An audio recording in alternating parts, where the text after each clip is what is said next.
রমনা পার্কের ভিতর ছোট একটা রেস্টুরেন্ট হয়েছে, যে রেস্টুরেন্টটার ফিল পাবেন আপনারা একদম লেকের পাশে বসে, এরকম বারবিকিউ লাইভ অনেক ধরনের রান্না। আজকে অনেকদিন পরে একটু গিয়েছিলাম রমনাতে হাঁটার জন্যই মেনলি গিয়েছিলাম। আজকে তো খুব ভালো লেগেছে, যেহেতু একদম ভ্যালেন্টাইন ডে পরের দিন ছিল।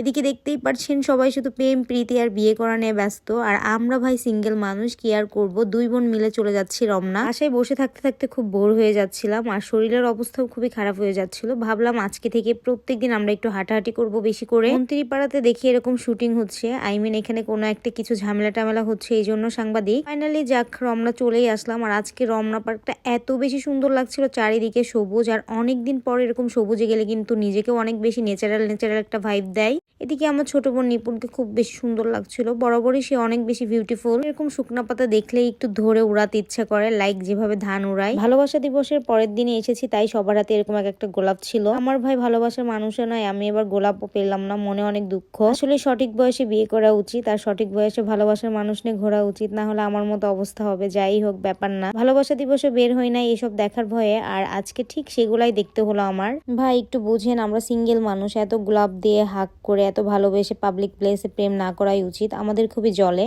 যাই হোক, চলেন এখন এই কটেজটা বা রিসোর্টটা দেখাই। খুবই সুন্দর, একদম রমনার মিডিলেই কিন্তু এরকম একটা রেস্টুরেন্ট হয়েছে, যেখানে ওপেন রেস্টুরেন্ট পাচ্ছেন, আপনাদের লাইভ রান্না করেই তারা দেখাবে সবকিছু। লেকের ধারে এভাবে বসে খাওয়ার মজাই আলাদা। রেস্টুরেন্টটা আপনারা কিভাবে খুঁজবেন সেটাই একটু বলে দেই। আপনি রমনার সবকটা গেট দিয়ে ঢুকলেই কিন্তু এটা মিডিলে পড়বে। আপনি যদি মৎস্য ভবন দিয়ে ঢুকেন, তারপরেও ঢুকে এসেই হাতের বামে যেতে হবে। আর আপনি যদি রমনা মেন গেট দিয়ে ঢোকেন, তাহলে একটু দূরে মৎস্য ভবনের এই পারে আসে হাতের বামে যেতে হবে আর কি। এই বাচ্চাটাকে দেখে আমার খুব খারাপ লাগতেছিল, দেখেন মুখে কি জানি হয়েছে তার। সে গোলাপ পায় নাই, তাতে কি গাছ থেকে ফুল ছিঁড়ে কানে লাগিয়ে নিল। আসলে আমি বলতেছিলাম চলো তোমাকে একটা গোলাপ কিনে দেই, বাট সে তো রাজি হয় না। দেখেন ভাই কি সুন্দর লাগছে, একদম লাইভ সবকিছু দেখতে পারবেন। আর এরকম লেকের ধারে বসে খাওয়ার মজাই আলাদা। কিন্তু আমরা একদিন সবাই যাব, আপনারা চাইলেও কিন্তু আমাদের সাথে অ্যাড হতে পারেন। রমনা পার্কে কিন্তু এখন গাড়ি পার্কিং করতে পারবেন, ওয়াশরুম ইউজ করতে পারবেন, মানে এই ফ্যাসিলিটিটা খুবই দরকার ছিল ঢাকার ভিতর একটা জায়গায়, সেটা হচ্ছে রমনা পার্ক। আর সেখানে ফ্যামিলি নিয়ে ঘোরার মতোই জায়গা, বাচ্চা কাচ্চা সবাইকে নিয়ে যাওয়া যায়। ঢাকা শহর যেহেতু ঘরবন্দি, এরকম খোলামেলা জায়গায় সবসময় ওপেন করে দেওয়াই উচিত।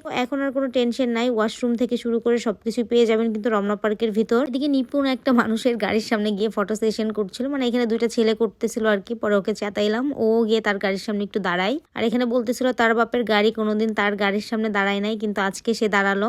রমনা পার্কে যে কত পরিমাণ বিয়ের ফটো সেশন হয়, আজকে প্রায় 3টা দেখলাম, আর 3টা বই অনেক বেশি সুন্দর। এদিকে প্রেম দেখে নিপুণের তো দিল টুট গয়া, মানে এত ভালোবাসার জোড়ায় জোড়ায় পাখি দেখে সে তো একদম শেষ। একটু তো খেয়ে নিতে হয়, তাই মামার চাপটাই ট্রাই করলাম। নেক্সট কিন্তু রমনা পার্কে গিয়ে খাবো কেমন খাবার।